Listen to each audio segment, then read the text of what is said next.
আসসালামু আলাইকুম। নারায়ে তাকবীর, আল্লাহু আকবার। নারায়ে তাকবীর, আল্লাহু আকবার।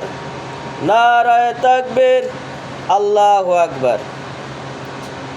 আচ্ছা, আমি যে স্লোগান দিলাম, তো এটা কার ধ্বনি প্রকাশ করলাম? মহান আল্লাহ তাআলা রবের ধ্বনি। যারা মুসলমান দাবিদার সবাই এই ধ্বনি দিয়া তাদের জন্য কর্তব্য এবং দায়িত্ব। যে ব্যক্তি আল্লাহর নাম শয়নে স্বপনে তার চিন্তাধারায় না আসবে, সে তো আসলে মুমিন না।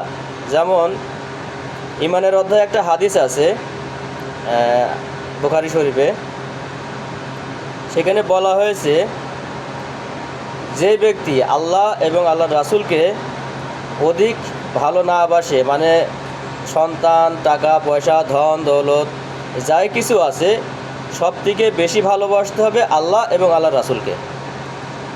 তো এখন আল্লাহ এবং আল্লাহর রাসূলকে ভালোবাসতে হবে, তো কিভাবে ভালোবাসবেন? নিজের কথা এবং কাজ দ্বারাই।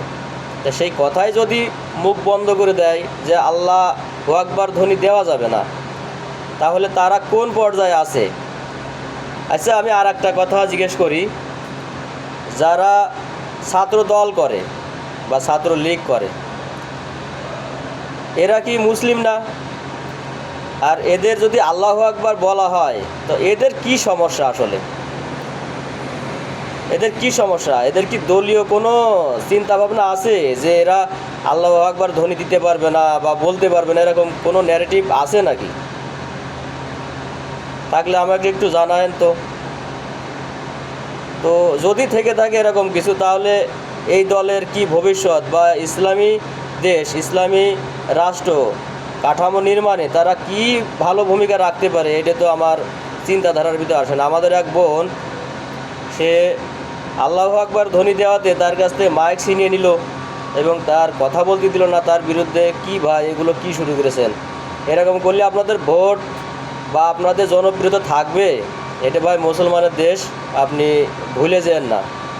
তো ইনশাল্লাহ আপনারা সব নারায়ে তাকবীর, আল্লাহু আকবার ধ্বনিতে আসেন, এবং যারা নারায়ে তাকবীর, আল্লাহু আকবার ধ্বনি দেওয়ার জন্য বাধা দেয়, তাদেরকে আপনারা বাধাগ্রস্ত করেন এবং সমাজকে চিনিয়ে দেন যে এই লোকগুলো ইসলামের শত্রু, জাতির শত্রু।